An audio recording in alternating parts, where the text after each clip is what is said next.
आणि आता मोठी बातमी आहे, काँग्रेसला चांगले दिवस आल्यास मुख्यमंत्रीपद नाना पटोले यांच्यासाठी खेचून आणू, हे वक्तव्य काँग्रेसचे आमदार विकास ठाकरे यांनी केलं। मुख्यमंत्रीपद न मिळाल्यास ते हिसकावून आणू असंही ठाकरे म्हणाले।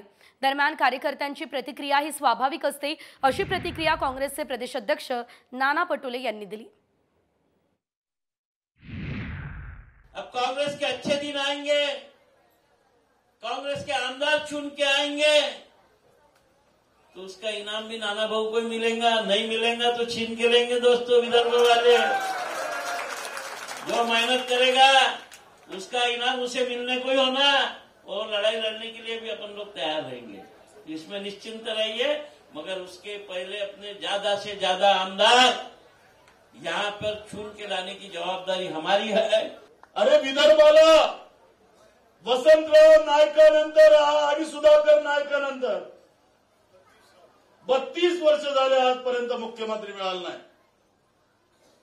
लहानशी गोष्ट नाही। जेव्हा जेव्हा विदर्भाने भरपूर आमदार या राज्याला दिले, तेव्हा तेव्हा राज्यात आपली सरकार आली, काँग्रेसची सत्ता आली।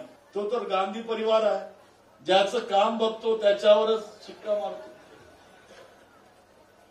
आणि विदर्भाची बाकी तो परिवार विसरल्याशिवाय राहणार नाही, हा विश्वास मी या ठिकाणी आपल्याला देऊ इच्छितो। बघा, प्रत्येक पक्षाच्या कार्यकर्त्यांना, नेत्यांना वाटतं की आपल्या पक्षाचा मुख्यमंत्री व्हावा, हे स्वाभाविक आहे। त्यामुळे महाविकास आघाडीमध्ये जो काही निर्णय होईल त्यावेळेस सगळे निवडणुकीच्या नंतर हायकमांड याच्यावर बसून निर्णय घेईल।